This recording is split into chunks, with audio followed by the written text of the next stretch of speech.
হবে পোলাও আর ডিম কষা। তা পোলাওর জন্য আমি চালটা দিয়ে দিলাম। ডিম কষার জন্য এখানে আদা রসুন পেঁয়াজ আর লঙ্কা জিরে আছে। ডিমের জন্য আমি আলুটা আগে একটু ভেজে নিচ্ছি, অল্প একটু নুন দিয়ে। ডিম তিনটাকে আমি ভেজে নিলাম। এই তেলের মধ্যে আমি দুটো গোটা জিরে দিয়ে দিচ্ছি, ভেজে রাখা আলুগুলোও দিয়ে দিলাম, দিয়ে দিচ্ছি মশলাগুলো। আলুটা আর ভাজার প্রশ্ন নেই, কেন ভাজা আছে। মশলাটা কষানোর সময় আমি 1 চামচ নুন দিয়ে দিলাম, 1/2 চামচের বেশি হলুদ গুঁড়ো দিয়ে দিলাম, এবং সব মশলাই দেওয়া আছে। দিয়ে দিচ্ছি আমি এর মধ্যে ঘি,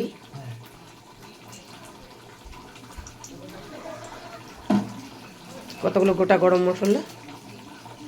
ডিমের মশলাটা আমার এর মধ্যে কষানো হচ্ছে, দিয়ে দিচ্ছি ডিমগুলো, এটাও কষিয়ে নেবো একটু। দুটো তেজপাতা দিয়ে দিলাম, দিয়ে দিচ্ছি ভিজিয়ে রাখা কাজু আর কিশমিশ। আগুনটা কম করা আছে, কাজু কিশমিশটা ভাজা হয়ে গেছে। দিয়ে দিচ্ছি আমি রাইসটা।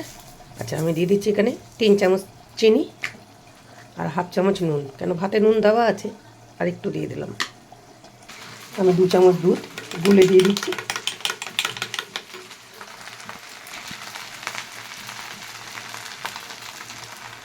দুধটা দিয়ে দিলাম, 5 মিনিট ঢাকা দিয়ে রাখবো।